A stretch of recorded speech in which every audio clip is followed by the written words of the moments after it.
अली हुसैन है। आज जो हम डिस्कस करते हैं वो इंसुलिन के बारे में कर सकते हैं कि इंसुलिन हमारे पास कितना टाइप्स है और हम कौन से एरिया पे लगाते हैं। ठीक है, तो वही मैं बता रहा हूँ। तो सबसे पहले हमारे पास आता है रेगुलर इंसुलिन, जिसको शॉर्ट एक्टिंग इंसुलिन बोलता है। उसका ऑनसेट टाइम 1 आवर तक होता है और पीक 2 आवर तक है और ड्यूरेशन टाइम 4 आवर तक होता है। उसकी वायर हमारे पास बिल्कुल क्लियर सोल्यूशन होता है और ये हम आईवी में देख सकते हैं। ये ओनली इंसुलिन हमारे पास होता है जो हम आईवी में दे सकते हैं और ये हम खाने पहले से लगा सकते हैं। दूसरा हमारे पास होता है एनपीएच, इंटरमीडिएट एक्टिंग इंसुलिन होता है। उसका ऑनसेट 6 आवर तक होता है और पीक 8 टू 10 आवर तक होता है। ड्यूरेशन टाइम हमारे पास 12 आवर तक होता है। उसके बाद हमारे पास क्लाउडी सस्पेंशन होता है और ये हम कभी भी आईवी में नहीं दे सकते हैं। ये इंसुलिन हम खाने के बाद लगा सकते हैं। थर्ड पे हमारे पास आता है होमोलॉग लेस्प्रो नाम से होता है, जो रैपिड एक्टिंग इंसुलिन होता है।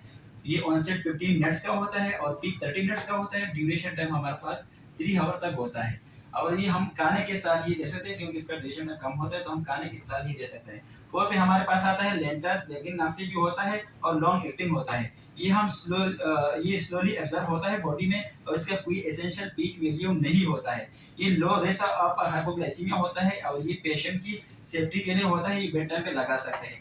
दूसरा अगर हम बात करेंगे जिस तरह डॉक्टर का ऑर्डर होता है कि इंसुलिन को मिक्स करके लगाना है, तो ये हमारे पास वही 2 इंसुलिन होता है। एक रेगुलर इंसुलिन होता है, एक एनपीएच इंसुलिन होता है। उसको हम मिक्स करते हैं। उस मिक्स करने का तरीका क्या है, हम 2 वायल लेंगे, एक एनपीएच का और एक रेगुलर इंसुलिन का। सबसे पहले हम इसके टेप को क्या कर देंगे, अल्कोहल से बिल्कुल क्लीन करवा देंगे। देन इसके बाद हम एयर भर के सिरिंज उसको पुश करवाते हैं, अंदर से जो विकिंग बन जाता है वो खत्म हो जाता है और इजी हमारे पास विड्रॉ हो जाते हैं। तो सबसे पहले हम मतलब 1 सिलेंडर में ये हम विड्रॉ करवाते हैं। तो सबसे पहले हम रेगुलर वाला विड्रॉ करवा लेंगे। क्यों करवाएंगे कि बिल्कुल हमारे पास क्लियर इंसुलिन होता है और ये वाला हमारे पास क्लाउडी होता है। तो पहले हम रेगुलर इंसुलिन करवाते हैं, देन इसके बाद एनपीए ड्रॉ करवाते हैं।